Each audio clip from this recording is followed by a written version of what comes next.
Pangarap ng bawat babae na makita ang sarili sa salamin na nakasuot ng wedding gown, maglakad sa aisle na napapaligiran ng mga bulaklak, ikasal sa minamahal at mabuhay ng magkasama. Madalas, ito rin ang bagay na inaabangan ng mga taong nakapaligid sa atin. Para sa iba, ang pagpapakasal ay senyales na ikaw ay lalagay na sa tahimik at magiging masaya sa paggawa ng bagong pamilya. Ngunit hindi lahat ng kasal ay masaya. At sa maniwala kayo o sa hindi, ang pangarap kong magarbong kasal ay tinakbuhan ko lang. Meron naman akong matinding dahilan. Hukom, Your Honors, itago niyo na lang po ako sa pangalang Kaisha. At ikukwento ko po sa inyo ngayon kung bakit ako tumakas sa kasal na pinapangarap ko noon.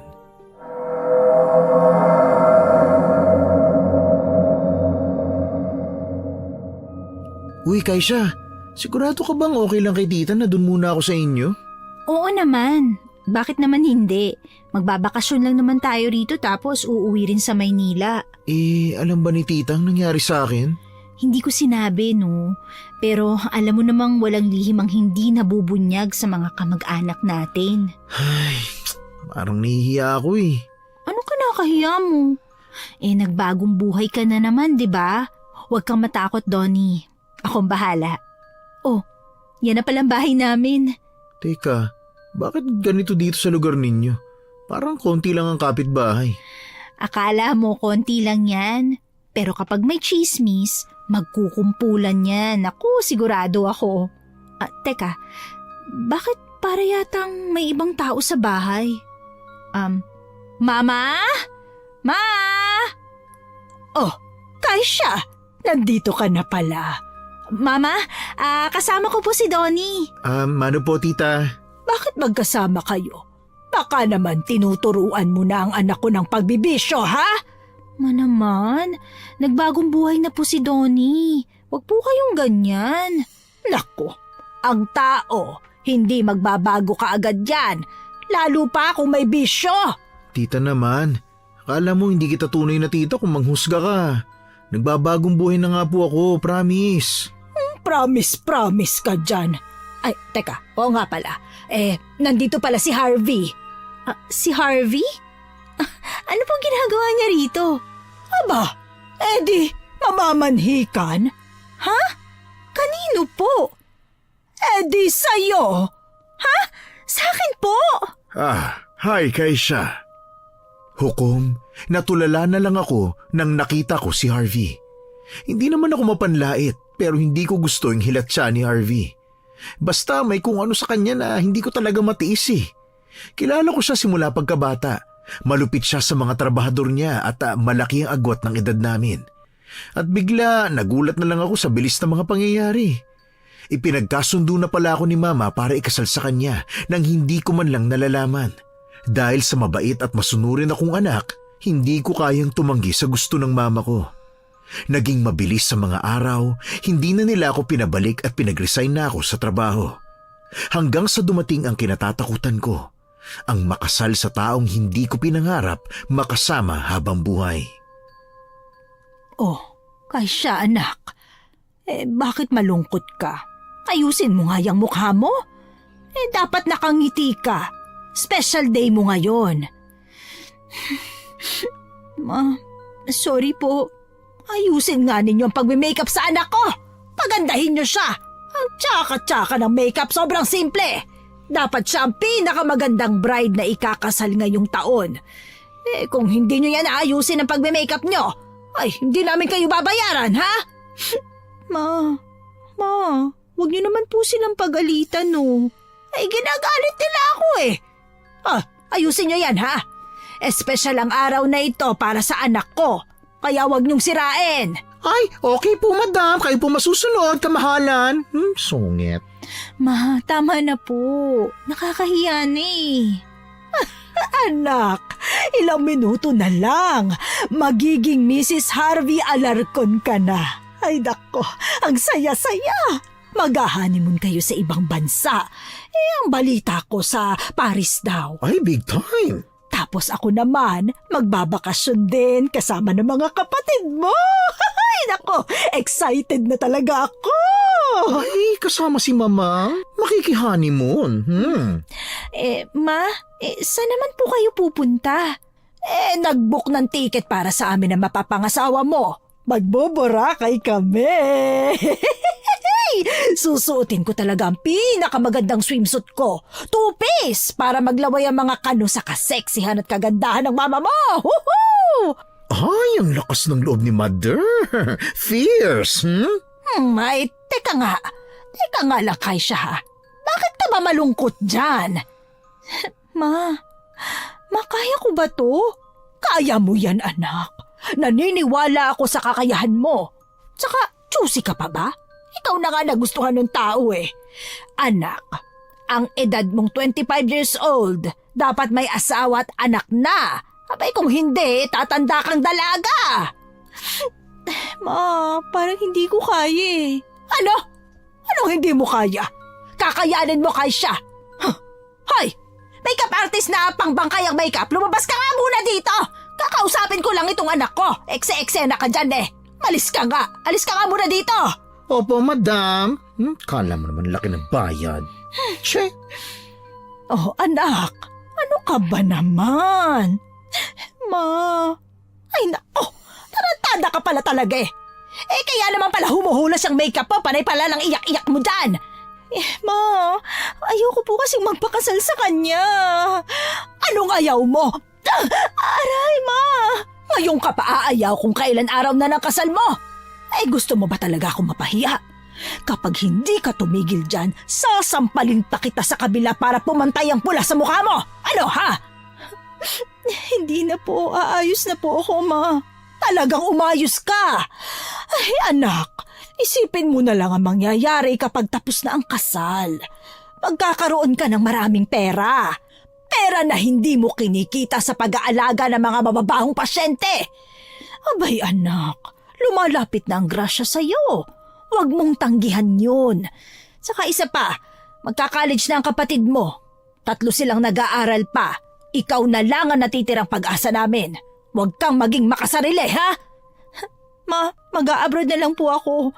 1 taon na lang ng pagtatrabaho sa ospital. Pwede na po ako mag-abroad.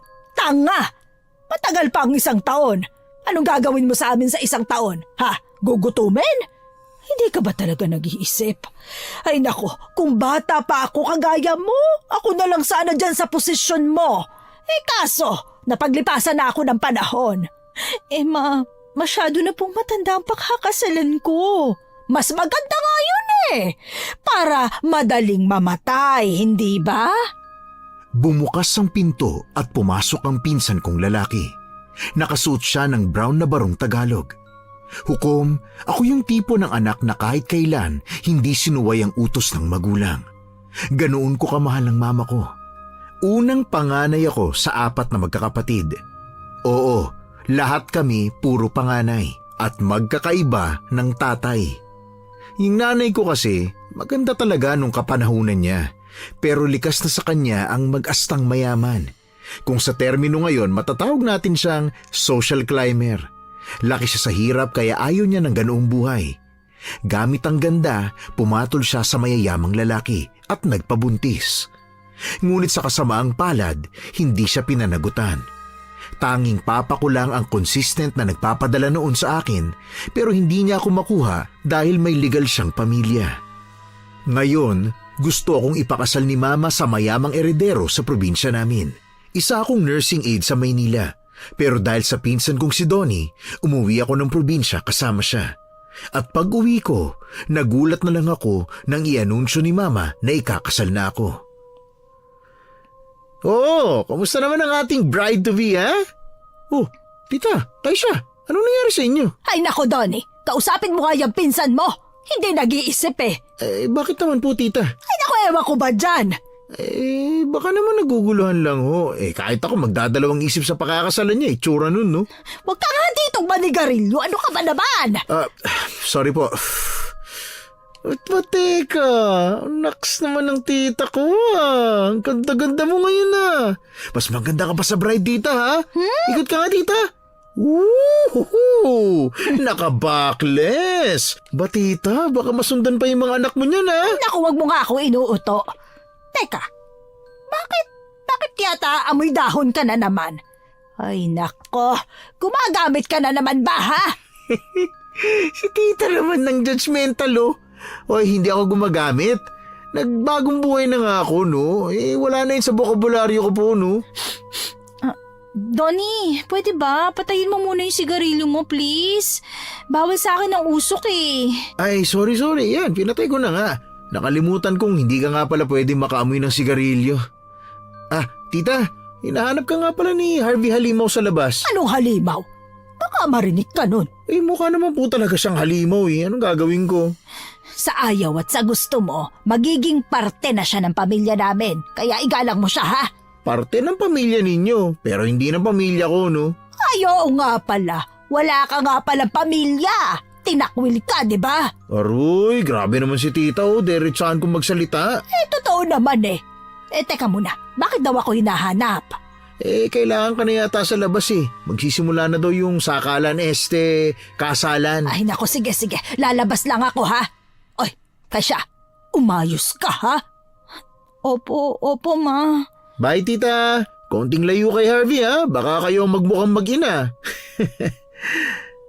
Oh, yan. Wala na siya, Kaisha. Ano bang nangyari, ha? Oh, bakit ka umiyak? Shhh! Uy, hinaan mo lang. Baka marinig ka ng iba. Isipin pa nila ako nagpaiyak sa'yo. Donnie. Oh, bakit? Wala ka na bang helmet? Mukhang nauntog ka na. Hindi ko yata talaga kaya. Hindi ko kayang magpakasal sa kanya. Naku, yan na nga ba sinasabi ko eh. Nararamdaman ko talaga mangyayari to. Lakas talaga ng pakiramdam ko. Naiisip ko pa lang na siyang makakasama ko sa buhay. Nasasakal na ako. Sinabi mo na ba yan kay tita? Oo, kaya nga siya nagalit sa akin eh. Wala pang kasal pero nakaplano na silang pumunta sa Boracay. Nilibre sila ni Harvey. Ay, grabe. Ba talagang may pera, no? Nakakagawa ng paraan at maraming nasusuhulan. Buong buhay ko, palagi akong sumusunod kay mama at hindi ako nagrereklamo. Pero ito, ibang level na talaga to eh. Ano mo, seryoso, nakakaawa ka insan. Kahit ako, ayaw kitang makasal dun, no? Sa ilang araw kong pananatili rito, nakita kong ugali niya. Sobrang garapal, tapos ang yabang, sobrang hangin. Hindi kayo bagay, promise, hindi talaga. Kaya lang, ang sabi mo sa akin nun, okay lang sa'yo na ikasal, kaya wala na akong nagawa. Donnie, baka naman pwede mo akong tulungan ngayon. Ha? Anong tulong bang kailangan mo? Itakas mo ko dito. Ano? Tatakas ako. Tatakas ka? Ngayon ko lang narinig yan sa'yo ah. Susuway mo ng mama mo sa unang pagkakataon. Uy, Donnie, tutulungan mo ba ako? Kasi Kaisha, kapag tinulungan kita, ako naman malalagot kay tita niyan. Please, Donnie. Tulungan mo ko. Kahit ngayon lang, please. Sasha, alam mo rin namang hindi kita mahihindian eh. Nung lugmok ako, ikaw lang talagang tanging naniwala sa akin. Kaya sige, tutulungan na kita. Kailangan natin makaisip muna ng plano. Bago pa masira ang buhay ko, hiningi ko na ang tulong ni Donnie. Hindi ko talaga kayang magpakasal kay Harvey. Oo nga, may pera siya, heredero, maraming kabayo at may impluwensya. Pero hindi ko pa rin siya gusto. Kahit kailan, hindi ko na-imagine ang sarili kong magiging may bahay at magkakaroon ng anak kay Harvey. Isa pa, hindi naman kami magkasintahan, no? Napakayabang pa at napakasama ng ugali. Hukom, tatakas sana kami pero hindi kami makatsyempo. Maraming guard sa paligid at bantay sarado ako ni Harvey. Nawalan na ako ng pag-asa, lalo na nang pinapasok na ako sa kotse para pumunta sa venue. Garden wedding ang tema ng kasal namin. Anak, masayang masaya ako para sa'yo. Ang laki ng sakripisyo mo para sa pamilya natin. Ipinagmamalaki talaga kita, anak. Hoy, Kaisha! Po? Bakit naman nakatulala ka dyan? Wala po. Anak, huwag kang mag-isip ng kalokohan, ha? Huwag mong ipapahiya si mama, ha? Opo, Ma. Kaisha, naku, ano ka ba naman? Puro ka iyak. Nakakainis ka na ha. Puro ka arte. Gagawin ko naman po ang gusto mo, Mama eh. Hayaan niyo na lang po muna ako maging ganito. Ano ba naman kasing ikinalulungkot mo? Pagkatapos nito, magbubuhay reyna ka na. Maging praktikal ka, Kaisha. Opo, sige po, Ma. O siya, sige. Mauuna na ako sa iyo ha. Kailangan kitang salubungin at ihahatid kita sa altar. Ay naku, ewan ko ba kung bakit meron pang hatid-hatid na ganyan. Hindi ka naman maliligaw. Oy, Kaisha, umayos ka ha? Hindi na ako sumagot. Sinundan ko na lang siya ng tingin nung lumabas siya ng kotse. Pinigilan kong umiyak noon, Hukom. Nagdadalawang isip ako kung lalabas ba ako o hindi. Pero ayaw kong suwayin ng mama ko, lalo na at ako ang inaasahan niyang aahon sa kahirapan namin na para bang responsibilidad kong silang lahat. At ako lang ang tangi nilang pag-asa. Wala naman akong nagawa kung hindi ang sumunod na lang sa plano. Para akong tinakasan ng kaluluwa at hindi ko naiintindihan ang nangyari. Ang alam ko lang, naglalakad na ako sa altar. Nakita ko ang malapad na ngisi ni Harvey habang papalapit ako sa kanya. Muli na namang nagwala ang dibdib ko kaya sinubukan kong pigilan yon. Hanggang sa pinaubaya na ako ni Mama sa kanya. Ay, ang ganda-ganda mo talaga, Kaisha. Ilang minuto na lang, magiging asawa na kita. Huwag kang magpakasaya dahil kahit anong gawin mo, hindi kita magugustuhan. Ganon? Kahit ano pang sabihin mo, pagkatapos nito, magiging akin ka na at wala ka nang magagawa. Yan lang naman ang kaya mo eh. Bumili ng tao. Pero kahit kailan, hindi kita mamahalin. Aray, ano ba? Tawan mo nga ako. Nasasaktan ako, ano ba? Tanggalin mo yung kamay mo sa braso ko. Talagang masasaktan ka sa akin dahil ganyan ka. Humanda ka talaga kapag natapos ng seremonyas na to. Sa sinabing yun ni Harvey, nanlamig ang katawan ko. Hindi ko talaga gusto kapag siya na ang nagsasalita. Halata kasi sa boses at itsura niya na kaya niyang gawin ang lahat. Masunod lang ang gusto niya. Nagtatalo talaga ang isip ko kung tutuloy ba ako o hindi. Pero nalaman ko ang desisyon ko nang paulit-ulit akong tinanong ng nagkakasal kung tatanggapin ko ba si Harvey na maging kabiyak ko sa hirap at ginhawa. Napatingin ako sa kanya ng matagal. Hinanap ng mga mata ko si Tony. Sumenya siya sa akin na okay na. Na para bang sinasabi niya kung aayaw ako ay susuportahan niya. Kaisha, nakatingin ang mga tao. Sumagot ka na. Ha? Sabihin mo na I do nang matapos na tayo. Nananakit ng labi ko kakangiti. Tinan mo ang mga tao sa paligid, hinihintay ka. Anak, sumagot ka na. Kaya mo yan, anak. I do not! Ba't mo ako hinapas na bulaklak? Manigas ka! Hindi ako magpapakasal sa halimaw na kagaya mo! Kaisha, bumalik ka rito! Ay, Kaisha, anak! Ano ba, mabitiwan mo ako? Hindi ka aalis. Magpapakasal ka sa kanya. Isipin mo ang kinabukasan ng mga kapatid mo. Hindi mo ako mauuto, Ma. Pwede ba bitawan mo ako? Anak, bumalik ka rito! Kaisha, dito! Bilis-bilisan mo! Donnie, tulungan mo ako! Ayos, ang exciting nito. Tumatakas na tayo sa kanila. Siguradong napahiya ng matindi si Tita. Nako! Donnie, ibalik mo ang asawa ko! Si Harvey! Ulol! Hindi mo ba siya asawa, no? Manigas ka dyan, Harvey Halimaw! Let's go, Kaisha! Para kaming nasa telenovela nung mga panahong yun. Akala ko hindi nangyayari mga ganong eksena sa totoong buhay. Pero nangyari sa akin, Hukom. Alam mo, mahal ko naman ang mama ko. Maging ang mga kapatid ko. Pero may mga bagay talaga na hindi ko pwedeng isaalang-alang para lang sa kanila. May sarili din naman akong buhay. Kaya nung araw na yon, nakipagpatintero at takbuhan kami sa mga guard ni Harvey. Hanggang sa mapunta kami sa main road. Donnie, anong gagawin natin? Kapag naabutan tayo ng mga gwardya ni Harvey, naku, patay tayo. Sandali, nag-iisip pa ako eh. Ayoko rin namang mahuli niya, no?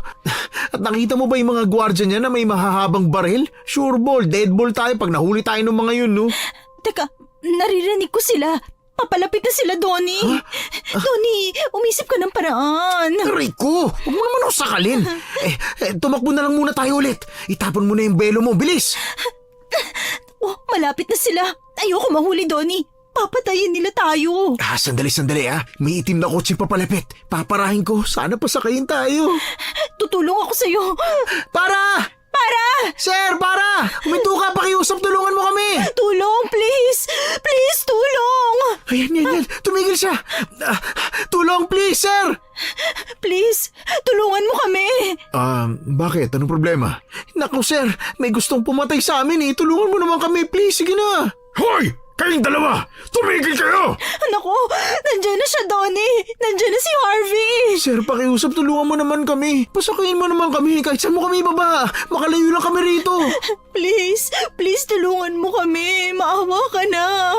Sige, pasok. Salamat! Bago pa man makalapit sina Harvey at ang mga gwardya niya, nakapasok na kami sa loob ng kotse.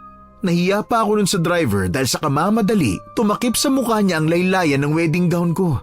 Kinabahan pa ako nun dahil kinalampag ni Harvey ang bintana. Nakatitig lang ang driver kay Harvey. Pero bago pa magtama ang paningin nila, pinaandar na niya ang kotse. Binilisan niya ang pagpapatakbo nun, kaya naman kahit habulin kami, ay hindi na kami naabutan. Yan, wala na yung humahabol sa atin. Sa wakas, nakatakas na tayo kay siya.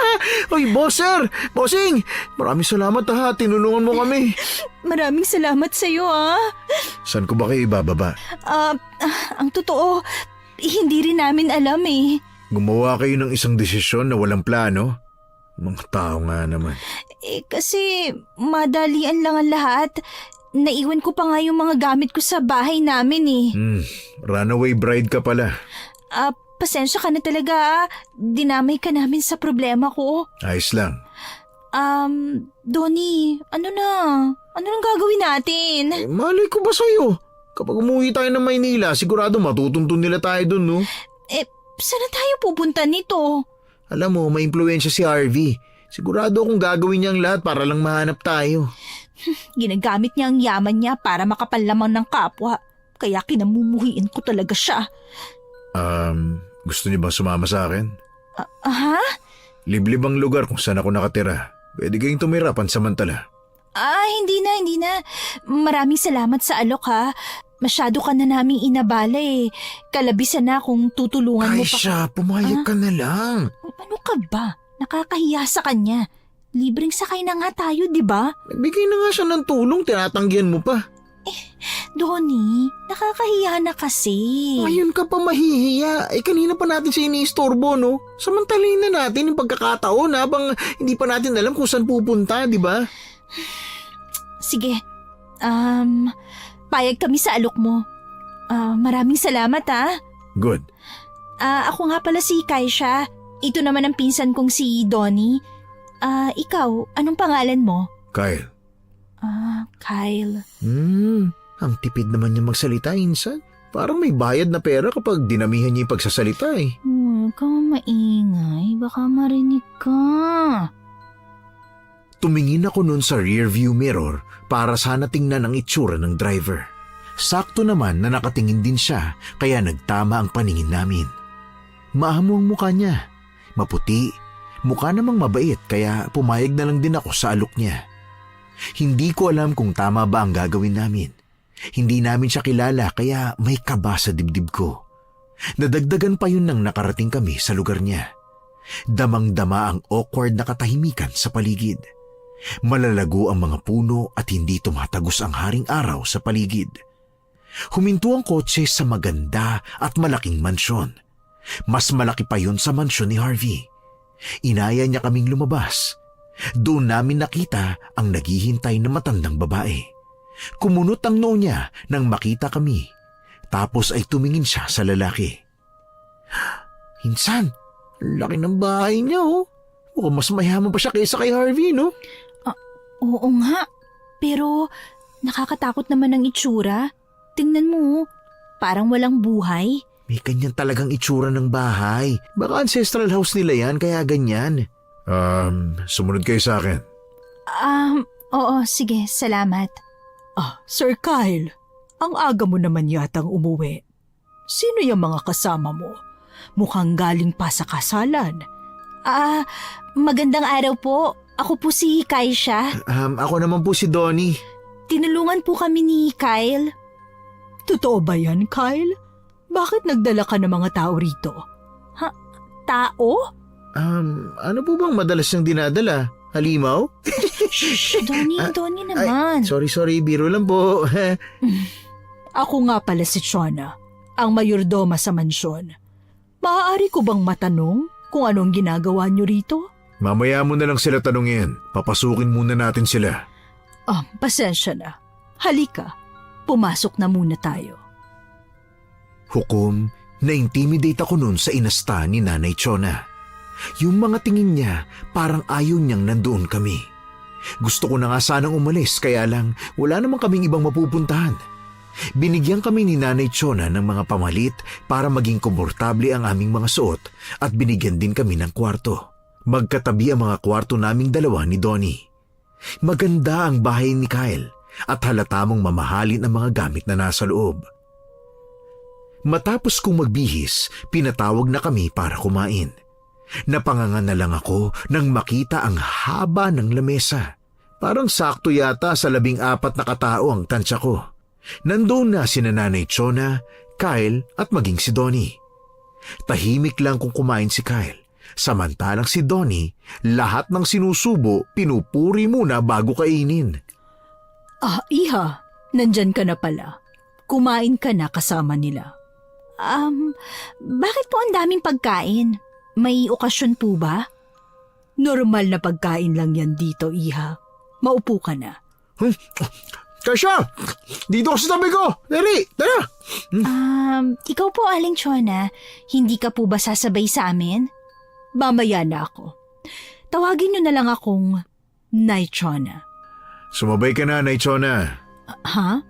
Pero, Ayokong ulitin pa ang sinabi ko. oo, sige. Kung yun ang gusto mo, sir. Kakain na rin ako. Kumain na kayo, wag na kayo mahiya. Uy, Kaisha! Tikman mo to! Ang sasarap ng mga pagkain, no? Tinikman ko na nga yan lahat, eh. Masarap talaga! Uy, ano ba, nakakahiya ka? Umayos ka nga ng pag-uugali mo. Bakit ba? Gusto kong kumain, eh. Tingnan mo yun, oh. Meron pa silang steak. Ooh! Bakit po ganyan ang steak? Parang madugo-dugo pa. Iha, ganyan talaga ang mga steak. Gusto kasi ni Kyle ang mga ganyang luto. Parang hilaw pa po eh. Kung ayaw mong kainin, marami pa namang iba dyan. Kung gusto mo, sasabihan ko ang tagaluto namin para maghanda ng ibang steak. Pinapakain na nga lang, nagre-reklamo ka pa. Nay Chona, huwag mo naman bastusin yung mga bisita ko. Pasensya na po kayo. Kung minsan direkta ako magsalita, hindi ko sinasadya. Naku, Nay Chona, okay lang po yun, no? Totoo naman yung sinasabi ninyo, eh. Uy, Donnie naman. Sorry, kumain ka na lang kasi. Pasensya na talaga. Sana ay wag mong mamasamain, Iha, ha? Wala po yun. Pasensya na rin po kung matanong ako. Hindi lang po kasi ako sanay kumain ng hilaw na pagkain. Nay Chona, ano bang tawag sa kanin na to? Bakit kulay itim? Ayan ba? Mamahaling klase ng bigas yan. Maselan kasi si Sir Kyle pagdating sa mga pagkain kaya hindi pwede sa kanya ang normal na puting kanin. Sarap nga siya. Mas malasa kaysa sa puting bigas. Kaya lang kapag ganitong itim na kanin, parang pagkain ng mga engkanto eh. Baka hindi na po kami makabalik sa amin yan, ha? Wala yata yung joke ko. Yan lang palaging sinasabi ng mga matatanda. Pero ang hindi nila alam, ang mga ganitong kanin noong unang panahon ay hinahanda lamang sa mga maharlika, lalo na sa mga maharlikang Chino. Wow, may pa-history pa po kayo, Nay Chona. Ngayon ko lang nalaman yan. Kung hindi nakakahiya sa inyo, Pwede bang malaman kung ano nangyari sa inyo? Tingin ko, Kaisha, dapat ikaw magkwento sa kanila. Tumakas po kasi ako sa kasal ko. Ha? Tumakas ka? Pero bakit naman? Yung mama ko po kasi pinilit akong ipakasal sa mayamang eredero pero hindi ko po kaya tinakbuhan ko siya. Iha, huwag mo sanang mamasamain pero hindi ba ang mga ganong klase ng tao dapat pinapakasalan? Hindi ko po kasi siya gusto. Yun lang ang dahilan mo kaya ka tumakbo? Paano pong yun lang? Yun lang ang dahilan mo? Sa nakikita ko sa'yo, hindi ka galing sa mayamang pamilya. Dapat natuwa ka sa ideyang may pakakasalan kang mayaman. Hoy, Naichona, huwag na mabuka yung ganyan. Nagsasabi lang ako ng totoo.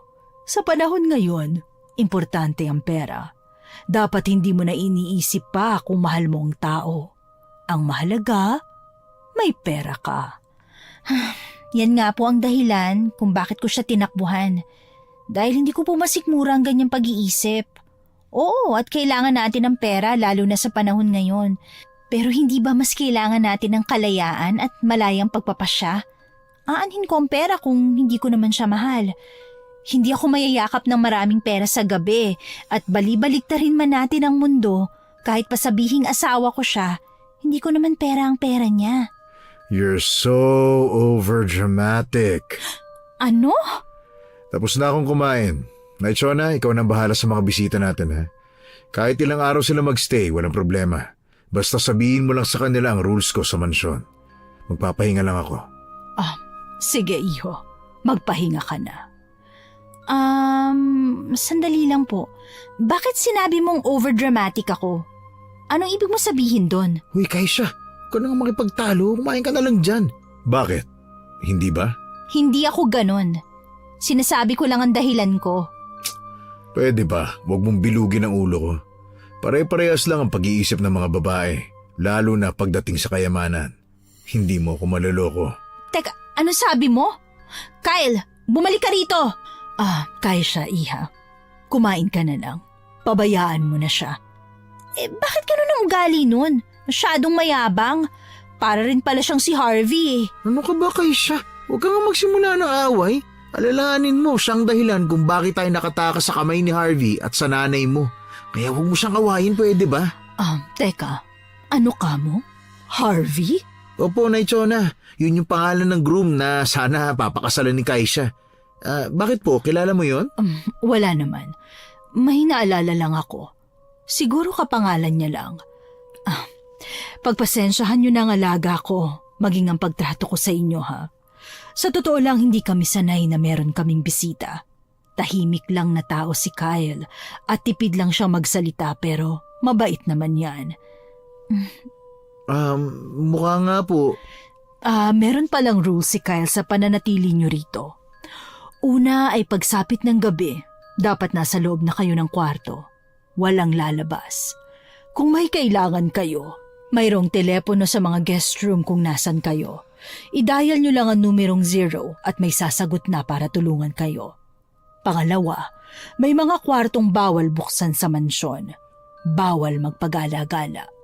Pangatlo, huwag kayong lalabas ng bahay nang hindi nagpapaalam. Ha? Bakit naman po bawal yun? Para rin yun sa kaligtasan nyo. Pang-apat, huwag nyong pakikialaman ang kwarto ni Kyle. Importante sa kanya ang privacy. Sige po, Naichona. Tatandaan namin yan. Walang limitasyon sa pagkain. Kung anong nagustuhan nyo, kainin nyo lang. Yun no. Maraming salamat po. Magkakasundo tayo kung palagi lang kayong susunod sa patakaran. Mauna na ako sa inyo. Kapag kailangan nyo ng damit, tumawag lang kayo sa telepono, ha? Opo. Salamat po talaga. Matapos namin kumain, tumambay kami sa terrace malapit sa kwarto namin. Malaki nga ang bahay, pero mararamdaman mo yung kalungkutan. Parang walang nakatirang tao. Uy, Kaisha, ano nang plano natin? Don, hindi tayo pwedeng magtagal dito. Nakakahiya eh. Sapa, nakita mo naman ang ugali rin ni Kyle, no? Kala ko mabait siya. Mabait naman siya. May mga ganun lang talaga na tao. Isipin mo, kung hindi siya mabait, bakit niya tayo tinulungan? Kung sa bagay, may punto ka. Pero hindi talaga tayo pwedeng magtagal dito. Saan na kaya tayo pupunta niyan? Hindi rin ako pwedeng magpunta sa Maynila kasi matutuntun nga tayo. Basta dapat makaisip na tayo ng paraan. Nakakahiya at baka matuntun pa tayo dito ni Harvey. Alam mo naman yung lalaking yun, maimpluwensya. Masyado siyang maraming koneksyon. Paano kung pati si Kyle madamay sa gulo, di ba? Tama ka naman. Alam mo, kinakabahan talaga ako sa ginawa natin. Dapat pala, pinag-isipan natin na maayos to eh. Akala ko rin kasi ayos lang sa akin ang lahat pero hindi ko pa talaga kaya. Hindi ko talaga siya gusto eh. Mayabang siya at akala niya makukuha niya ang lahat dahil lang sa mapera siya. Pero alam mo, Kaisha, natutuwa nga ako na meron ka ng sariling desisyon. Akala ko habang buhay ka ng hawak sa leeg ni tita eh. Hindi ko akalain na magiging ganun ang kahihinatnan ko. Kung alam ko lang, Donnie, hindi na sana ako umuwi. Nadamay ka pa tuloy. Sus, huwag mo isipin yun no. Malaki rin ang utang na loob ko sa'yo. Kahit na tinakwil ako ng sarili kong pamilya, nandyan ka para tulungan ako. Salamat insan ha. Saan mo, tutulungan kita sa kahit anong desisyon mo sa buhay. Wala yun. Saka, mas mahirap ang hiningin kong pabor sa'yo eh. Nadamay ka pa sa gulo namin. Siguradong bubugbugin ka ni Harvey kapag nahuli niya tayo, kaya hindi pwedeng mangyari yun. Hindi ko hahayaang magulpi ako no. Si Tony yata to, ang tigasin ng Maynila. Donnie, tingnan mo ang paligid oh. Kumakagat na ang dilim. Grabe, ang tahimik sa lugar na to. Alam mo ba, wala akong napansin na ibang bahay. Parang ito lang ang natatanging bahay na nakatayo rito. Oo nga no. Teka, may napansin ka ba kanina habang kumakain tayo? Bukod sa medyo hilaw yung pagkain, wala naman ako napansin kakaiba. Bakit? Yung karne na hinain sa atin, parang hindi normal na karne. Ha? Paano mo naman nasabi? Hindi ba, nag-part-time ako sa palengke noon, kaya alam ko kung anong pagkakaiba ng mga karne. At yung karne na ginamit nila, alam kong hindi yun baboy o baka eh. Hoy, seryoso ka ba? Kumain pa naman ako ng napakarami. Pero teka, baka naman nagkakamali ka lang. Sana nga nagkamali lang ako. Wala nga ring lasang mga pagkain nila, no? Seryoso ka ba? Hindi mo ba nalasahan? Hindi. Alam mo naman ako kapag gutom na gutom. Kung minsan wala na akong pakialam sa lasa, basta malamnan lang yung sikmura ko. Basta, mag-ingat na lang tayo at maging mapagmasid. Kahit sabihin nating mabait sila, hindi pa rin natin sila ganun kakilala kaya dapat tayong mag-ingat. Tama ka rin naman. Sana nga karne lang yun ang hayop. Pero paano kung karne pala yun ng tao? Ako, hindi naman siguro. Wag naman po. Wag na nga tayo mag-isip ng ganyan. Teka, hindi ako makakatulog nito eh. Kailangan natin magpahinga. Teka, Donnie, sandali. Nakikita mo bang mga pulang ilaw sa bandaron? Saan? Ayun no, ang dami sa paligid. Ano kaya yung mga yun? Ay, kinikilabutan ako kay siya. Parang hindi yan mga normal na ilaw ah. Gumagalaw sila. Ha? Mga paniki kaya yan? Hindi bang sabi ang paniki kulay pula ang mga mata? Hindi. Parang ang laki ng mga mata niyan eh. Hindi kaya... Hindi ba't nasa patakaran na pagsapit ng gabi ay nasa loob na ng kwarto? Ay! Nanay Chona naman oh! Ginulat nyo kami. Kanina pa po ba kayo dyan sa likuran namin? Kararating ko lang. Lumayo na kayo dyan sa terrace. Isara nyo na yan. Umatras ka na kay siya. Ako na magsasara nito. Naichona, may nakita po kaming kakaibang mga ilaw sa paligid. May mga bagay na hindi maipapaliwanag ng siyensya o paniniwalaan ng ibang tao. Basta sumunod kayo sa patakaran. Ligtas kayo. Alam niyo po ba nakita namin? Alam niyo po ba yun? Bakit maraming ganun sa paligid? Gusto mo ba talagang malaman? Sige, sasabihin ko. Ang lugar na ito ay napapaligiran ng mga aswang. Ha? Aswang? Oo. Kaya kung ako sa inyo, sumunod kayo sa patakaran nang hindi kayo mapahamak. Bakit naman maraming aswang dito? Hindi ko rin alam. Siguro dahil liblib ang lugar na ito. Kaya kung gusto pa ninyong sikatan ng araw, sumunod na lang kayo sa mga patakaran at walang magiging problema. Naiintindihan niyo ba? Opo, Nanay Chona. Pumasok na kayo sa kanya-kanyang kwarto. Huwag na huwag kayong sisilip sa bintana o kahit buksan man lang. Kita ko sa mukha nun ni Nanay Chona na nainis siya sa ginawa namin. Kalulubog lang naman ang araw, kaya hindi kami kaagad pumasok sa kwarto. Isa pa, wala rin naman kaming ideya kung bakit bawal kaming lumabas sa gabi. Napamura nga ako sa isip nun dahil nakaligtas nga ako kay Harvey, hindi pa rin pala siguradong ligtas na talaga. Hindi man lang din sinabi ni Kyle na may ganun palang problema ang lugar nila. Kung alam ko lang, hindi na ako pumayag na dalhin niya dito. Ilang araw kaming nagtagal sa bahay ni Kyle. Minsan ko lang siyang makita sa loob at madalas ang nakakausap ko lang ay yung ibang mga katulong niya. Provided lahat ng kailangan namin, basta sumunod lang sa patakaran. Siguro tatanungin niyo kung bakit kami nagtagal. Natakot din kasi kami sa mga aswang na sinasabi ng mayordoma. Isa pa, wala silang driver. Si Kyle lang daw talaga ang lumalabas para bumili ng mga kailangan nila. Hindi naman namin siya matsyempohan. Huy, bakit ang lalim ng iniisip mo? Donnie, hanggang kailan tayo magtatagal dito? Gusto mo na bang umalis? Oo naman. Pero wala na tayong ibang mapupuntahan eh. Mabuti nga dito, libre tayo sa lahat ng kailangan natin. Pero may sarili rin akong buhay. Hindi ako pwedeng umasa dito. Kawawa rin si Mama. Naawa ka kay tita hindi nga siya naawa sa'yo, no? Kumusta na kaya sila? Malamang palagi kang minumura nun at gigil na gigil sa'yo. Hindi naman ganun si Mama. Sus! Huwag mo nang lukoy na sarili mo, no? Alam mo sa sarili mo na wala siyang pakialam sa'yo. Mas may pakialam pa siya sa pera. Nang gabing yun, Hukom, hindi pa rin namin natsyempohan si Kyle. Gusto ko sana siyang kausapin para makaalis na kami. Pero sa lawak ng bahay niya, hindi kami magkatagpo. Ayoko namang ipasabi pa kay Nay Chona dahil kada tatanungin ko siya tungkol kay Kyle, iniiba rin niya ang usapan. Isang gabi, nanaginip ako ng masama kaya pagkagising ko, nauhaw ako. Agad akong tumawag sa telepono. Nakita ko sa orasan sa ibabaw ng lamesa, 2:00 na ng madaling araw. Walang sumasagot sa linya na hindi ko naman ipinagtaka dahil alanganing oras na. Baka tulog na rin sila. Kaya naman naisip ko na ako na lang ang lumabas. Pumunta ako sa kwarto ni Donnie. Kinatok ko ang pinto. Donnie? Donnie? Gising ka pa ba? Donnie? Ano ba yun, Kaisha? Anong oras na kumakatok ka pa rin? Kasi, tumawag ako sa telepono pero walang sumasagot. Siyempre, malamang tulog na ang mga yun. Kaisha naman, inaantok pa ako eh. Donnie, magpapasama sana ako eh. Sige na nga, wag na lang. Hindi, sige na, sasamahan na kita. Saan ka ba pupunta? Sa kusina sana. Wag na lang, papasok na lang ako sa loob ng kwarto. Sigurado ka ba? Oo.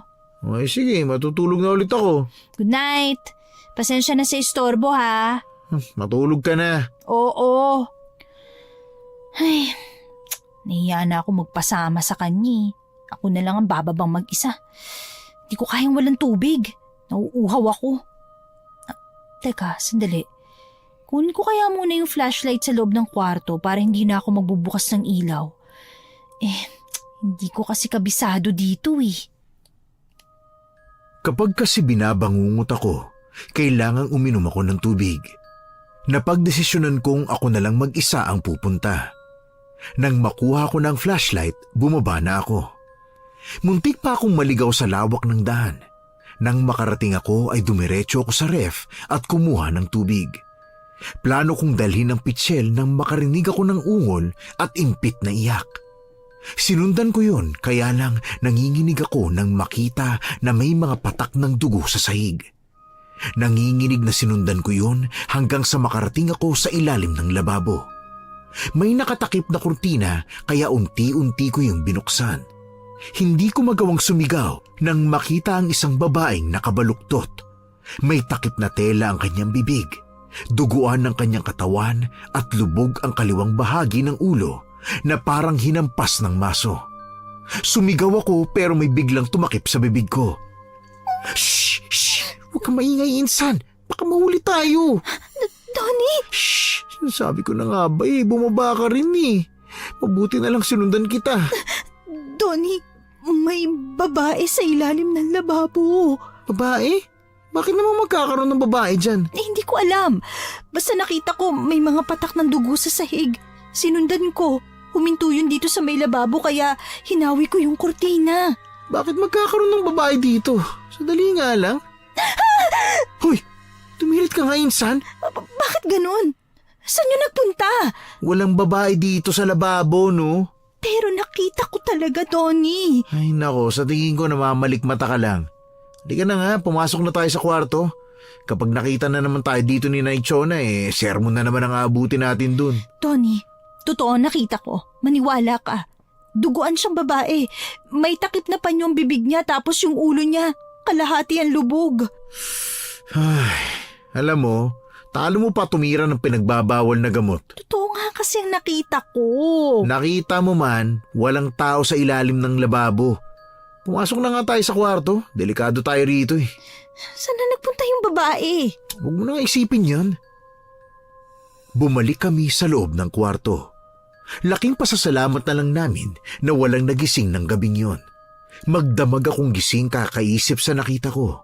Bawat kaluskos, naaalarma ako. Natatakot ako kung nasaan kami ngayon, pero hindi ko alam kung paano tatakas. Kasi may aswang sa labas, sa loob naman may multo. Hindi ko maiwasang isipin na baka kaya may mga multo na rito ay dahil sa sobrang laki, may mga area na hindi napupuntahan ng may-ari. Akala ko hanggang dun lang yung experience ko. May lalala pa pala. Isang gabi, nakarinig ako ng mga yabag. Mabibigat ang pagtapak sa sahig na parang hinihila ang mga paa. Hindi sana ako babangon, pero ako kasi yung tipo ng tao na kahit natatakot ay hindi napapakali hanggat hindi nalalaman ang isang bagay. Kaya muli akong bumaba, dala ang flashlight. Napasinghap ako nang makitang may bakas na naman ng dugo sa sahig. Muli ko itong sinundan hanggang sa napadpad ako sa isang kwarto sa 3rd floor. Hindi pa ako nakakapunta sa lugar na yon. Nakaawang ang pinto kaya sumilip ako. Doon ko nakita ang nakatalikod na lalaki. Sinakmal nito ang babaeng kasama.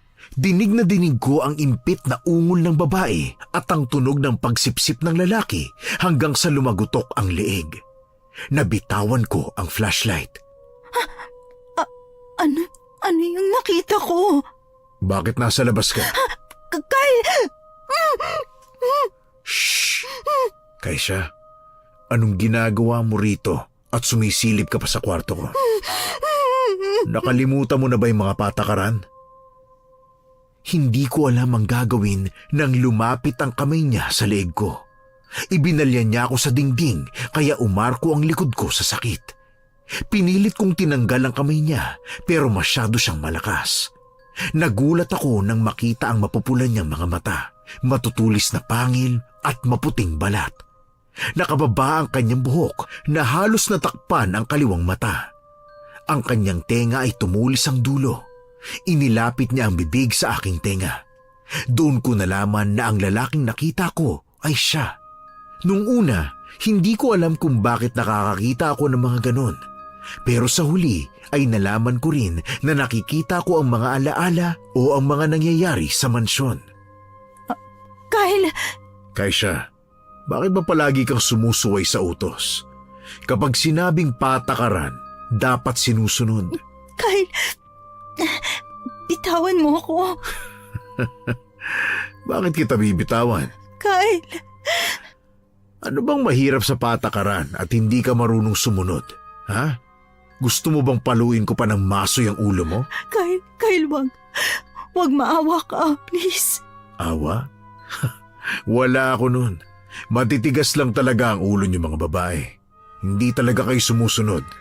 Please, Kyle, bitawan mo ako. Please, sorry na. Mabango ang amoy ng dugo mo.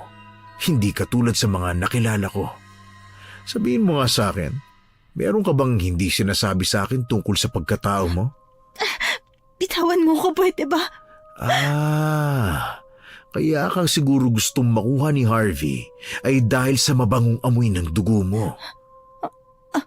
Anong ibig mong sabihin? Pumasok ka na sa kwarto mo. Sandali lang. Paano mo nakilala si Harvey? At bakit kulay pula ang mga mata mo? Bakit may halimaw sa loob ng kwarto mo? Halimaw sa loob ng kwarto ko? Nakita ko siya. Sinakmal niya ang leeg ng babae. Walang halimaw sa loob ng kwarto ko, Kaisha. Maliban sa akin. Kung ganon, ikaw ang halimaw? Wala nang iba. Kaya kung gusto mo pang mabuhay, pagbibigyan kita. Pumasok ka sa kwarto mo at wag na wag kang lalabas. Kung hindi, ikaw pati na ang pinsan mo ay papatayin ko. Sama mo, halimaw ka. Isa, Hintayin mo lang talaga na umaraw. Lalayasan kita. dalawa.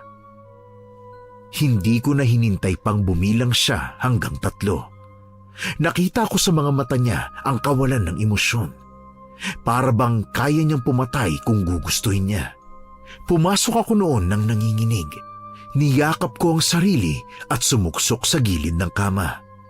Hindi ko alam kung anong nangyayari, kung bakit paulit-ulit akong nakakakita ng mga vision sa hindi malamang dahilan, at kung bakit naging halimaw ang itsura ni Kyle sa paningin ko. Nang gabing yun, hindi ko alam kung paano ako nakatulog. Basta nagising na lang ako na parang sanggol na nakabaluktot. Paggising ko, pumunta ako agad sa kwarto ni Donnie. Donnie, gumising ka na. Oh, bakit na naman? Kailangan na nating umalis dito. Pangilang beses mo na yung sinabi. Sigurado ka na ba? Oo, umalis na tayo dito. Bilisan mo na. Ba't ka pa nagmamadali? Kailangan na talaga nating makaalis dito. Hindi na tayo ligtas. Teka, sandali lang ha. Hindi tayo pwedeng umalis kagad dito, no? At saka, ano bang pinagsasasabi mo? Ang aga-aga mo naman mag-isip ng kung ano-ano? Hindi ako nag-iisip ng kung ano-ano, Donnie. Kailangan na nating umalis dito. Hindi rin tayo ligtas sa labas. Hindi ba may mga aswang doon? Donnie, huwag ka nang maniniwala sa mga sinasabi nila. Sa tingin ko gawa-gawa lang nila yun para hindi tayo umalis dito. Para ma-stuck tayo at maging biktima nila. Ano ba sinasabi mo? Hindi kita maintindihan. Kitang-kita ng dalawang mata ko. Halimaw si Kyle. Ha? Totoo ba yan? Hindi ako nagbibiro. Nakita ko talaga na halimaw siya. Umalis na tayo, Donnie. Maniwala ka naman sa akin, oh. Naniniwala naman ako sa'yo.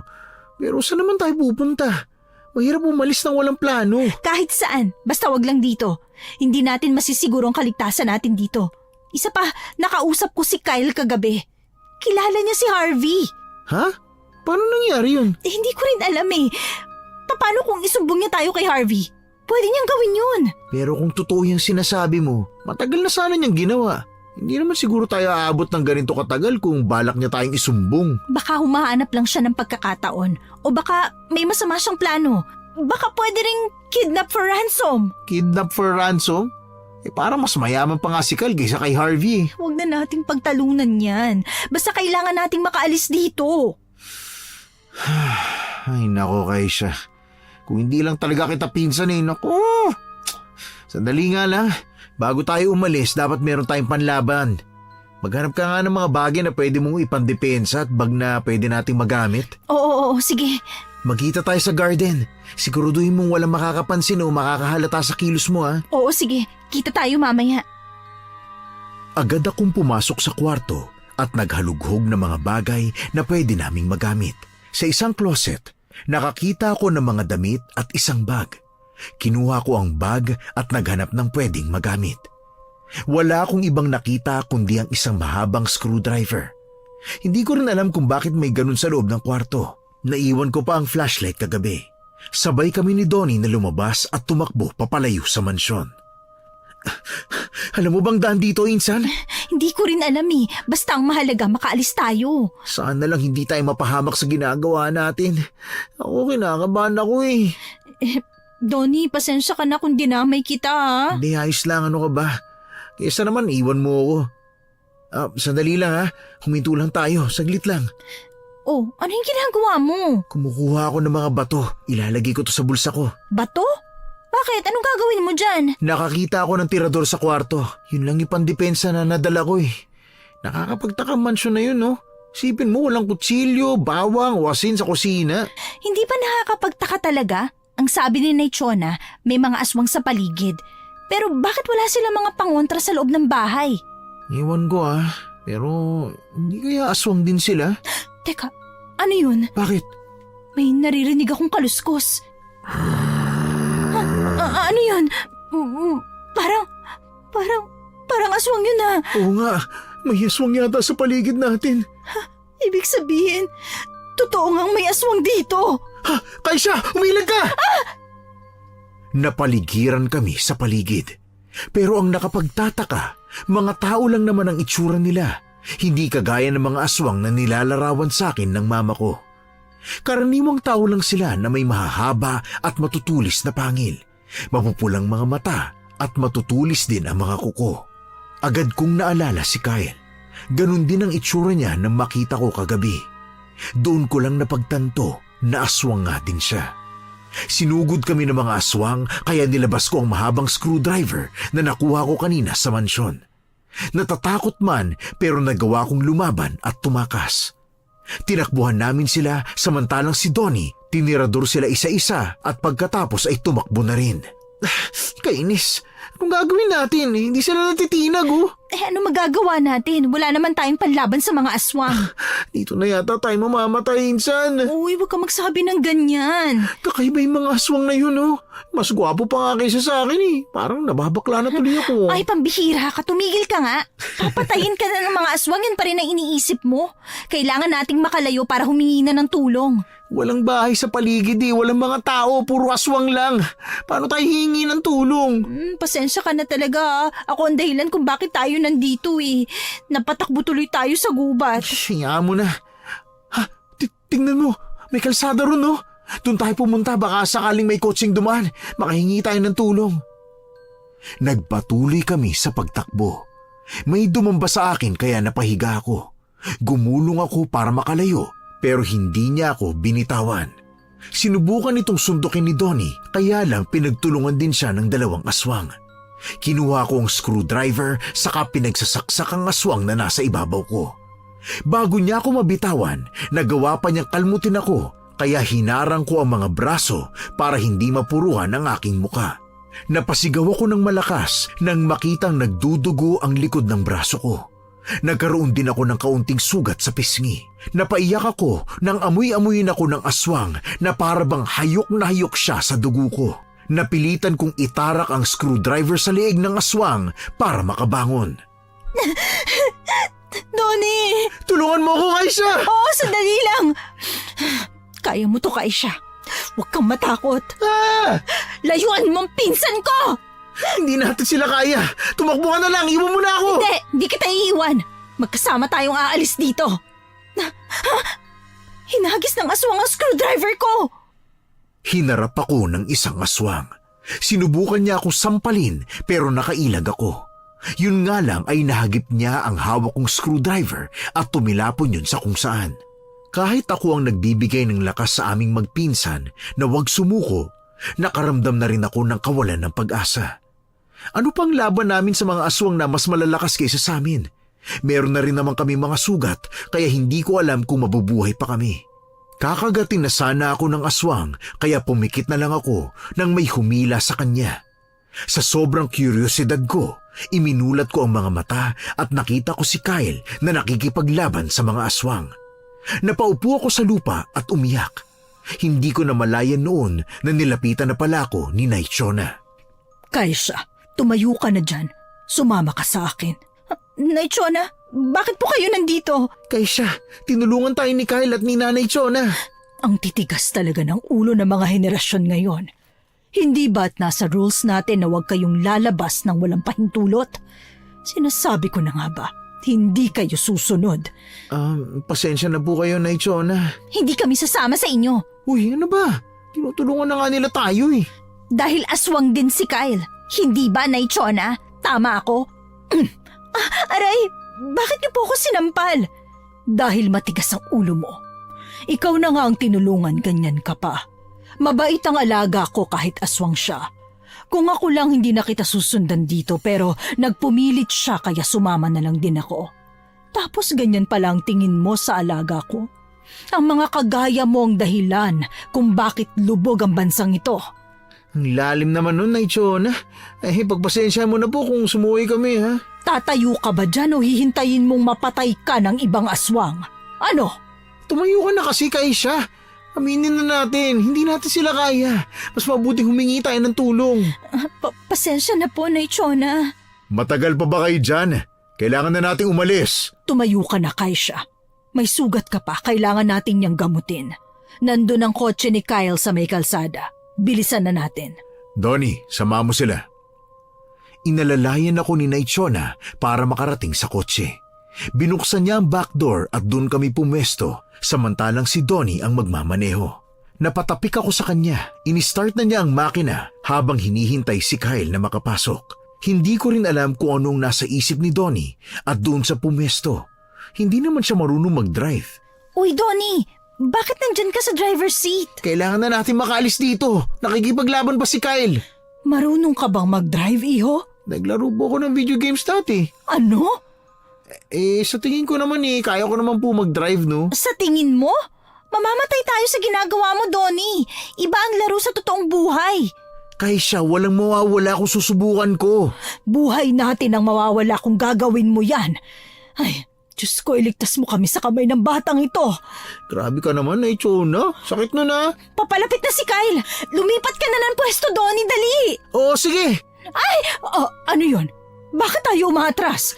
Sorry, may nagalaw ako sa kotse. Donnie, paatras tayo. Pambihira ka naman, oh. Sa video games kasi pinipindot lang to ito kayang nasa baba. Baka itong gear kailangan kong imanayobra. Pambihira kang bata ka. Umaatras tayo. Apakan mo yung brake. Sige na, Donnie. Saan ba dito yung brake? Ito kaya? Lalo tayong bumibilis, iho. Ay, sorry. Ito yun siguro. Ay, ang sakit. Ano ba naman yan, Donnie? Yun na nga yung preno. Ang galing. Aray, bakit mo naman ako binatukan, Nay Chona? Natatawa ka pa talaga. Muntik na tayong mamatay. Itong batang to, naligtas nga sa aswang. Sa'yo naman pala magtatapos. Buhay pa naman tayo Pasensya na. Pinakabumo ko dun Sorry na nga. Ayan, parating na si Kyle. Ay, salamat. Makakaalis na rin tayo sa lugar na ito. Anong nangyari sa sasakyan? Bakit kayo matras? Ay naku, Kyle. Huwag mo nang itanong. Umalis na lang tayo. Pinaandar na ni Kyle ang kotse pabalik sa bahay niya. Sinundan pa rin kami ng mga aswang. May bumagsak sa bubong ng kotse. Tumusok ang kuko nito sa bubong kaya malakas akong sumigaw. Ang ginawa ni Kyle, pinagewang-gewang niya ang kotse para malaglag ang aswang. Pero dahil nakatusok ang kuko nito sa kotse, hindi ito kaagad nalaglag. Malakas na huminto si Kyle at yun ang dahilan para tumalsik ang aswang at gumulong sa harapan ng kotse. Mabilis namang pinaandar ni Kyle ang kotse kaya nasagasaan ito. Hindi na kami hinabol pa ng aswang. Sinulyapan ko ito. Nakatayo na lang siya sa kalsada at sinundan na lang kami ng tingin palayo. Ilang minuto lang ay narating na namin ang mansyon. Agad na kumuha si Nay Chona ng first aid kit para gamutin kami. Mabuti na lang talaga na abutan pa namin kayo. Kung hindi magiging pulutan kayo ng mga aswang na yan. Halika rito. Gagamutin natin ang sugat mo. Hindi na po. Kaya ko pong gamutin ang sarili ko. Si Donnie na lang po ang tulungan nyo. Sigurado ka ba? Opo, kaya ko po ito. Sandali lang. Talaga bang aswang ka, Kyle? Hindi pala salita si Kyle kaya ako na lang ang sasagot. Pasensya na rin kayo kung hindi namin nasabi ang lahat. Oo, aswang siya. Pero hindi siya masama gaya ng iba. Naramdaman ko naman pong kakaiba siya. Alam niyo po kasi marunong akong makiramdam at nararamdaman ko namang hindi niya kami sasaktan. Yun nga lang, nadala lang talaga ako rito kay Kaisha. Oo na, kasalanan ko. Aray, ang sakit ng mga kalmot ng aswang. Nay Chona, aswang ka rin po ba? Hindi. Talaga? Hindi halata Gusto mo bang gamutin kita? O ipalapa na lang kita kay Kyle? Uy, joke lang naman po. Ito naman, oh. Sorry na. Pero bakit po ganun? Kahit may araw nakakaatake ang mga aswang, hindi ba takot sila sa araw? Oh, bakit siya tumatawa? Kakainis ang tawa niya ah. Yan pa rin ang pinaniniwalaan ng mga kagaya mo. Tingin mo ba lahat ng aswang natatakot sa araw? Oo, lahat ng nilikha ng Diyos kinatatakutan ng mga kampo ng dilim, hindi ba? Ay, napaka-ignorante nyo talagang mga tao. May mga aswang na kaya ng harapin ang araw. Hindi na kami natatakot sa liwanag. Ha? Bakit? Bakit? Dahil lumalaganap na ang kadiliman, ang kaguluhan, pandemya at kawalan ng respeto sa isa't isa. Hindi ba't mga tao ang gumagawa nun? Nasasakop na kayo ng kadiliman. Kyle, wag mo na silang takutin. Iha, nagbabago ang panahon pati ang kanilang mga katawan. Isa pa, hindi lahat ng aswang ay masama. Maraming salamat sa inyo. Kahit nalilito pa rin ako kung kakampi ba kayo o kaaway. Kung hindi dahil sa inyo baka nalapa na kami ng mga aswang. Muna kayo magpasalamat. Meron pa tayong isang problema. Ano? Problema?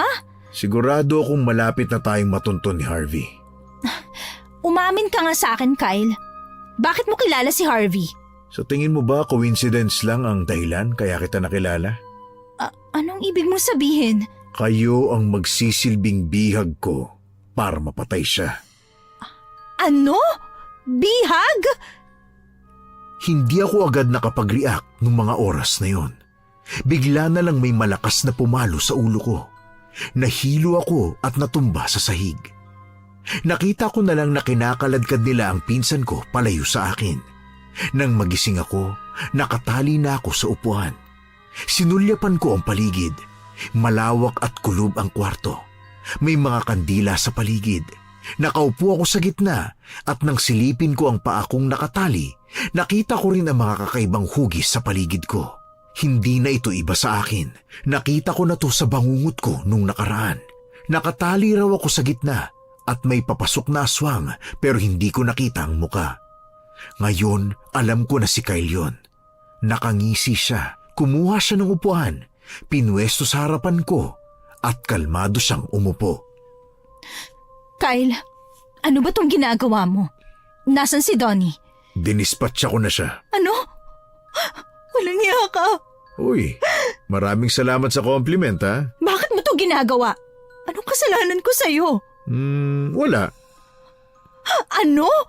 May mga bagay na hindi na dapat tinatanong pa kay siya. Bakit ka lumalapit? Anong gagawin mo?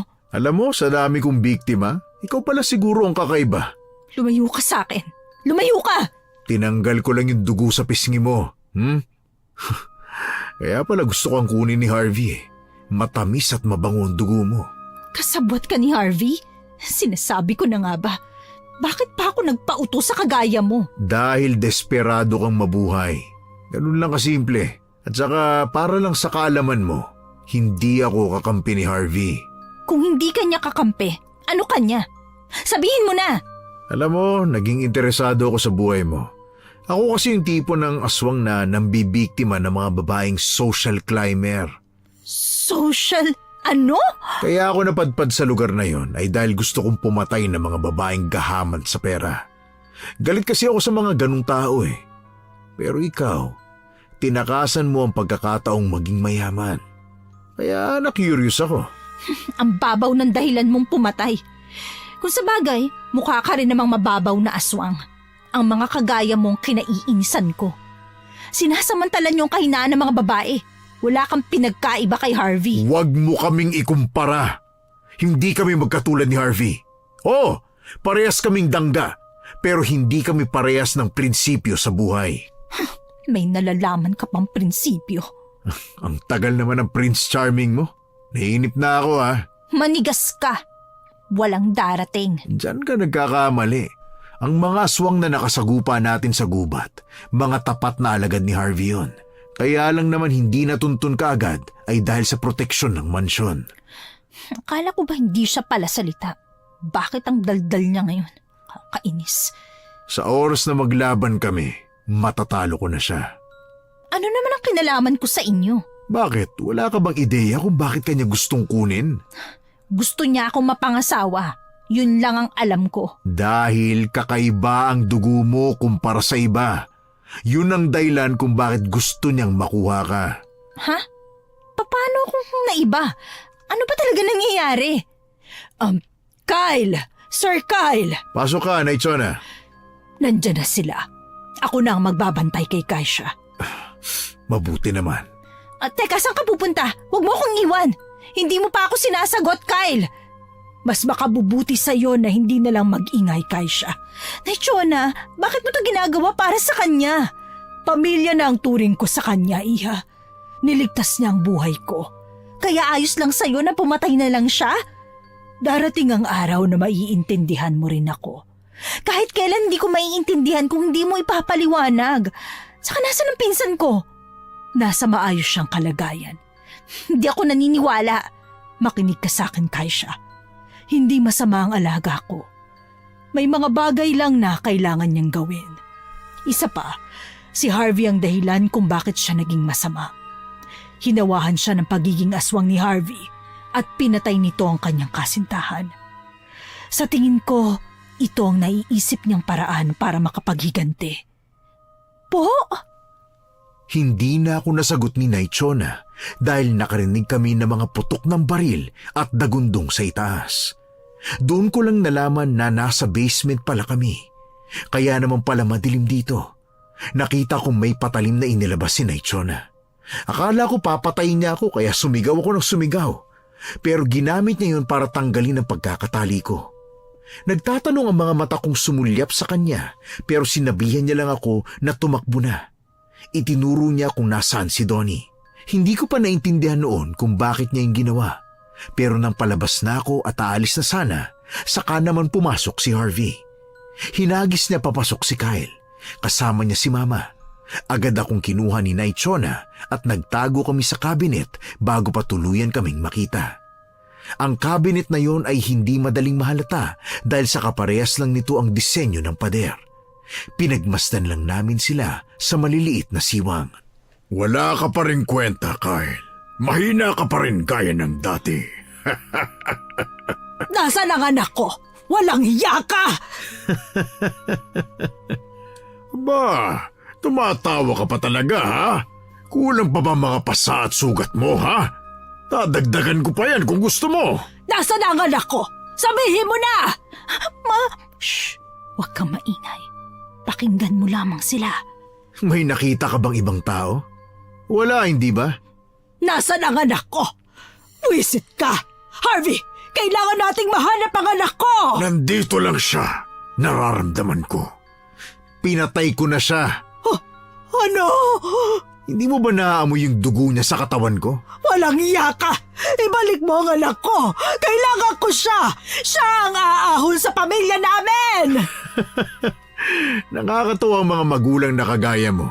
Ginagawang negosyo ang anak. Anong negosyo? Para lang din sa kapakanan niya ang naiisip ko. Bakit mo kinuha ang anak ko? Napakawalang iya mo! Huwag mo nang sayangin ang laway mo sa kanya. Ang malaga, makuha natin si Kaisha. Mamaya, kabilugan na ng buwan. Kailangan ko na siyang makuha. Teka, anong meron sa kabilugan ng buwan? Hindi mo ba alam kung anong gagawin niya sa anak mo, Engot? Bakit? Teka lang, ano bang gagawin mo kay Kaisha, ha, Harvey? Wala akong gagawin sa kanya. Matutuloy lang ang kasal. Yun naman pala eh. At saka, may pakialam ka ba sa anak mo? Ibinenta mo na nga siya sa akin, hindi ba? Anong ibinenta ang sinasabi mo? Tama na nga. Basta sa akin na si Kaisha. Ano man ang gawin ko sa kanya, wala ka ng pakialam. Ang sabi mo, dadagdagan mo pa ang binayad mo kapag natagpuan at natuloy ang kasal. Kulang ka pa na bayad sa akin eh. Tumatawa ka na naman, ha? Nakakatawa naman kasi talaga eh. Akala ko concerned ka sa anak mo. Yun pala, gagatasan mo lang yung mapapangasawa. Bakit ba tayo nag-aaksaya ng oras sa lalaking yan? Hanapin na lang natin si Kaisha. Nasaan si Kaisha? Hindi nun sumagot si Kyle. Tinawanan lang niya si Harvey. Nang makita naming sinuntok siya ng paulit-ulit at papatayin na siya, saka kami lumabas sa kabinet. Lumapit si Chona kay Kyle samantalang ako ay humarang. Nang makita ako ni Mama, imbis na yakapin niya ako, ay sinampal niya ako at kinaladkad papunta sa kanya. Kaisa! Nandiyan ka lang pala! Pinahirapan mo pa kami! Wala ka talagang kwentang bata ka!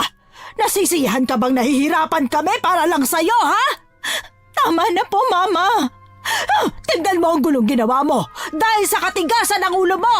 Hindi ka talaga nag-iisip! Sa wakas, nahanap na rin kita, Kaisha.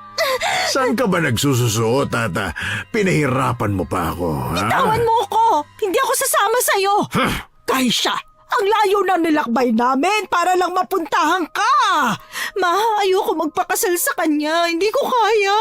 Huli na ang lahat.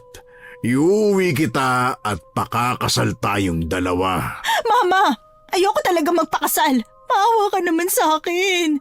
Ano bang kinaayawan mo sa kanya? May pera naman siya at kayamanan. Kahit kailan talaga, sarili mo lang ang iniisip mo. Paano sarili ko ang iniisip? Lahat na sinakripisyo ko para sa pamilya natin na dapat ikaw ang may responsibilidad. Gusto ko lang maging malaya, Ma. Hindi ba pwede yun? Huwag mo nga akong artehan. Binayaran ka na sa akin ni Harvey. Kaya wala ka ng kawala. Binayaran? Ano ako gamit? Basta mo na lang akong binenta? Ma, anak mo ko. Hindi kita totoong anak. Ano? Ay, nako. Dito ba kayo magdadrama talaga, ha? Halika na, Kaisha. Alis na tayo. Ma, anong ibig mo sabihin? Narinig mo naman yata. Hindi kita tunay na anak kaya bilang kapalit sa pagpapalaki ko sa'yo, may utang na loob ka sa akin. Wala kang magagawa. Hindi. Kung hindi mo ako anak, mas mabuti. Dahil wala kang karapatan sa akin. Anak ka man yan o hindi, wala kang magagawa. Sa ayaw at sa gusto mo, mapapasaakin ka! Ha! Kinaladkad ako ni Harvey palabas ng basement. Masyado siyang malakas kaya wala akong nagawa. Sinikmuraan niya ako. Yun ang dahilan kung bakit lalo akong nanghina. Pero bago pa man kami nakalayo, nakita kong sinugod siya ni Kyle. Muli silang naglaban. Walang gustong magpatalo. Inakay ako ni Mama palabas. Sa inis ko sa kanya, nagawa ko siyang itulak kaya hindi na siya nakasunod sa akin. Sakto namang dumating si Chona at hinila ako palabas. Nakita namin si Donnie. May hawak siyang buntot pagi. Nakita ko sa sahig na marami na siyang nasaktang mga aswang. Donnie! Ha? Insan! Mabuti naman at buhay ka ba? Saan ka pa pumunta at saan mo nakuha yung buntot pagi? Dinala ko ni Chona sa kwarto niya eh. Maraming mga pangontra dun. Chona, totoo po ba yun? Sa totoo lang, nung hindi pa aswang ang alaga ko, marami talaga akong pangontrang iniipon. Marami sa kwarto ko. Nasaan na si Kyle? Nandun siya sa loob kasama si Harvey. Pakiusap, Donnie. Tulungan mo ang alaga ko. Huwag po kayong mag-alala, Chona. Ako na pong bahala. Ito nga palang supot ng asin, bawang at holy water. Gamitin ninyo. Kailangan ko nang pumasok. Teka, Donnie, saan ka pupunta? Di tutulungan si Kyle. Napatumba ko na yung mga aswang dito eh. Ang iba nga nakatakas eh. Sasama ako. Ano ka ba naman, Iha? Makakagulo ka lang sa kanila ron. Pero ayoko po silang iwan, Chona. Kaisha, huwag ka na nga makulit. Kaysa pare-pareho tayong mapahamak dito, no? Kaisha! Kaisha! Nasaan ka na ba? Ay, si tita yun ah. Bakit nandito siya? Sumama siya kay Harvey. Naku po, natunto na pala tayo ng mga yun. Ay, Donnie! Ikaw na bata ka. Bakit ngayon ka lang dumating? Umalis na tayo rito! Dali na! Tita, hindi po ako pwedeng umalis na. Tutulungan ko pa si Kyle eh. Bakit mo tutulungan ang lalaking yon? Dapat lang siyang mapatay ni Harvey! Hindi ko napigilan si Chona nang hablutin niya si Mama para sa bunutan. Naglaban silang dalawa na para bang sila ang totoong magkaaway. Inawat ko sila samantalang si Donnie ay pumunta na sa basement.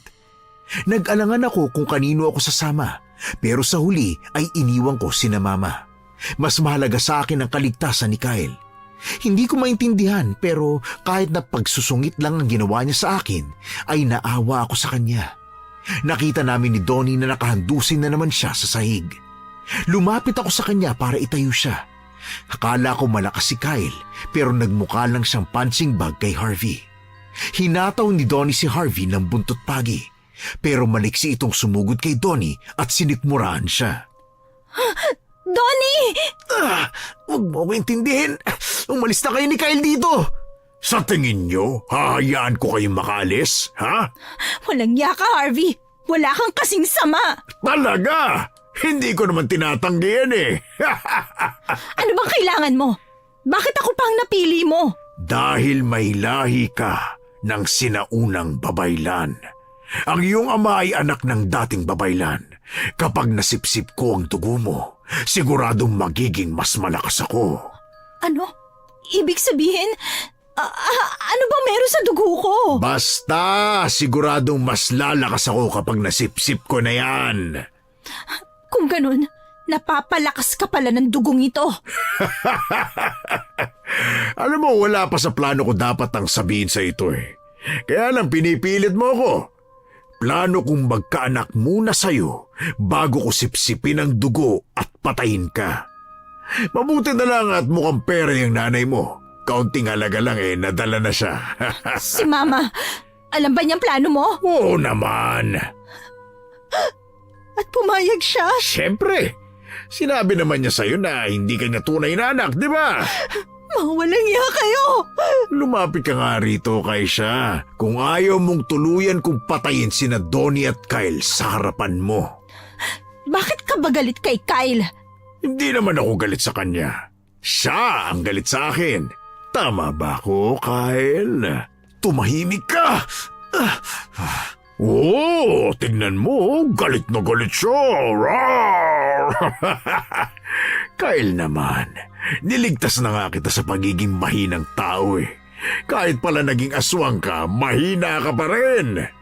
Ikaw palang may kasalanan kung bakit siya naging aswang? Sos, binigyan ko lang siya ng pabor.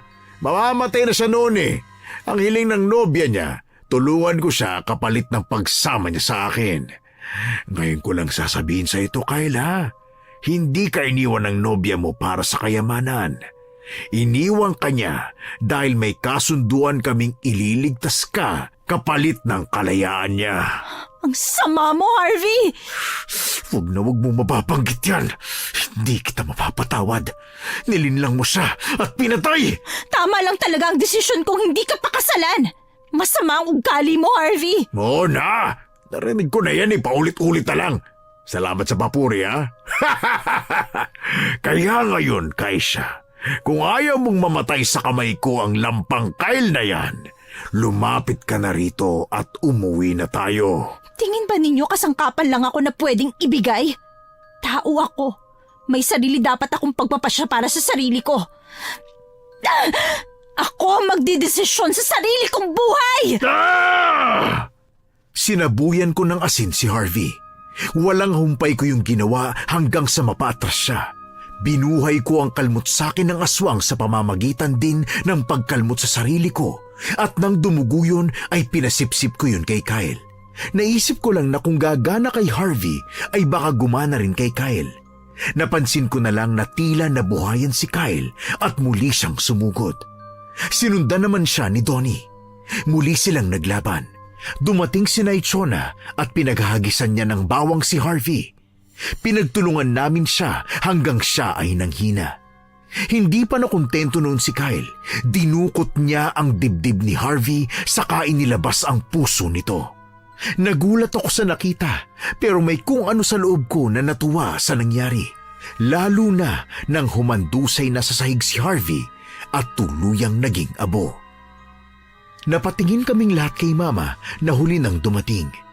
Naabutan pa niyang naging abo ang lalaking ipapakasal niya sa akin. Wala siyang nagawa sa nangyari. Ay, nako, Harvey! Nako, hindi! Paano na ang kasal? Uy, si tita naman no. Yan pa rin ang iniintindi. Maraming salamat sa inyong dalawa. Kami ang dapat magpasalamat sa iyo, Kyle. Kahit hindi ko alam kung bakit kailangan mo pa akong itali kanina. Ang totoo niyan nagtatalo sa isip ko kung papatayin kita o hindi. Napigilan lang ako ni Naichona. Kaya pasensya ka na. Naiintindihan ko naman. Ay, naku, Kaisha! Sinira mo ang pangarap ko! Ako, si tita talaga oh. Sadyang baliw na yata ang nanay mo, Iha. Oo nga, ano nangyari dyan? Paano na burakay namin ang kapatid mo? Nako! Ma, seryoso ba kayo dyan? Muntik na po akong mamatay pero sarili niyo pa rin ang iniisip niyo. Total, sinabi niyo naman na hindi niyo ako anak. Magkalimutan na lang tayo. Ano? Hindi pwede! Huwag kang ganyan, anak.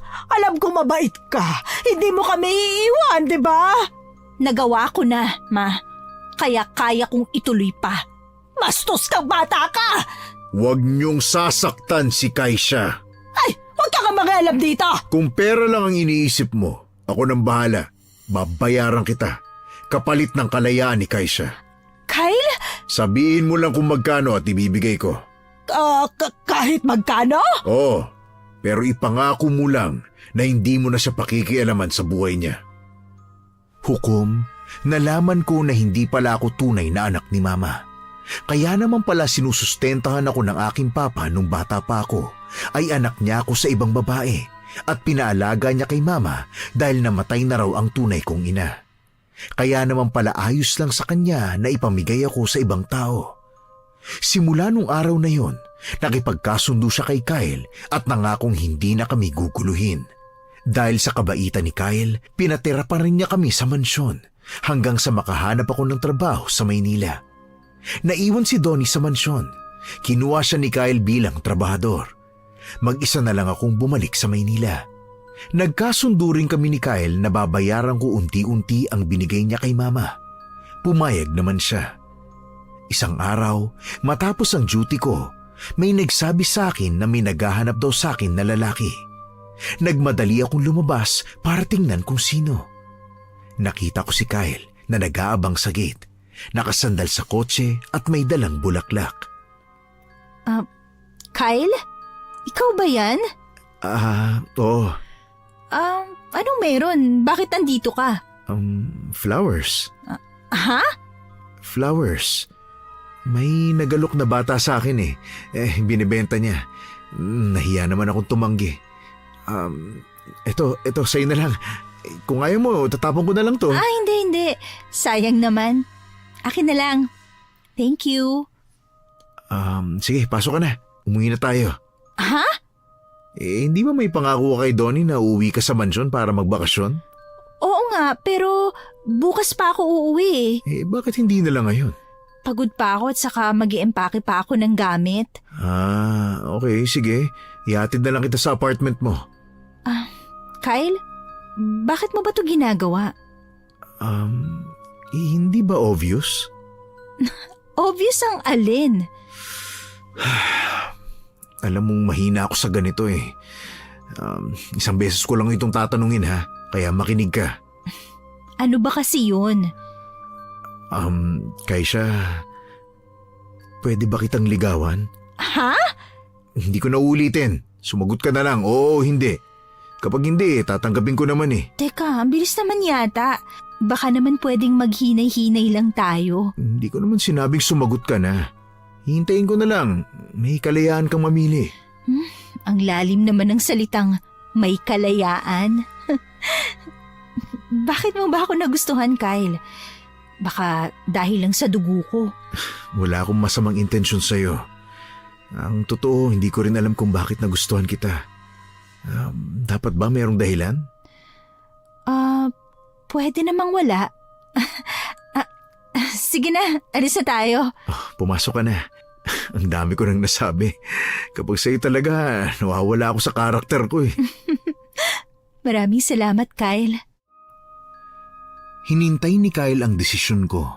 Ilang buwan lang, sinagot ko na siya. Napagdesisyonan naming tumira pa rin sa mansyon kasama sina Donnie at Naichona. Pagkaraan ng ilang taon, natuloy na rin ang pangarap kong pagpapakasal sa taong gusto ko.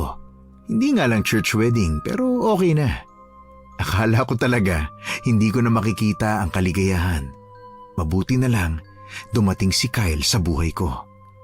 Hindi kami sweet gaya ng iba pero pinaparamdam namin araw-araw ang respeto at pagpapahalaga sa isa't isa.